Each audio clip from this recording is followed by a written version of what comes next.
পতন করে ভোট ডাকাতি করে শেখ হাসিনা ভারতবর্ষে আরামাইশে কাটাবে, আওয়ামী লীগের নেতারা আত্মসমর্পণে দেবে, আরামাইশে কাটাবে আর ষড়যন্ত্র করবে, বাংলাদেশের মানুষ মেনে নেবে না। শেখ হাসিনা রাজনৈতিক নেতারা, শেখ হাসিনা কোনো হত্যাকারী, অবিলম্বে শেখ হাসিনাকে গ্রেপ্তার করতে হবে। আওয়ামী লীগের সন্ত্রাসী রুবেলাদেরকে গ্রেপ্তার করতে হবে।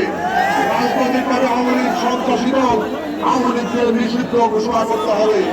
আমরা সরকারের কাছে আহ্বান জানাই, আপনারা অবিলম্বে তাদের গ্রেপ্তার করে বাংলাদেশে একটি সুষ্ঠু পরিবেশ তৈরি করে আবার সুষ্ঠু নিরপেক্ষ নির্বাচনের ব্যবস্থা গ্রহণ করুন।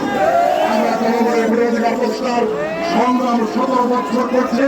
নির্বাচন পর্যন্ত আমরা রাজপথে থেকে এই সংগ্রাম শান্তিপূর্ণভাবে বাংলাদেশের মানুষকে নিয়ে চালিয়ে যাব। আমাদের নেতা তারেক রহমানের নেতৃত্বে আপনাদের সকলকে সেই উদাত্ত আহ্বান জানিয়ে বিশাল নেতা কর্মীর উপস্থিতি আমরা মেবাড়ি কমিটির পক্ষ থেকে, ময়মনসিংহের বিভাগের পক্ষ থেকে, জামালপুর থেকে যে সমস্ত নেতা কর্মী এবং অন্যান্য জেলা থেকে সকলকে সংগ্রামী শুভেচ্ছা জানিয়ে আমার বক্তব্য শেষ করছি।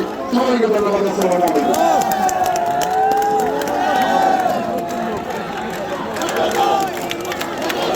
আমরা দেখতে পাচ্ছি বিএনপির একটি মিছিল এসেছে। আমরা অভিনন্দন জানাই।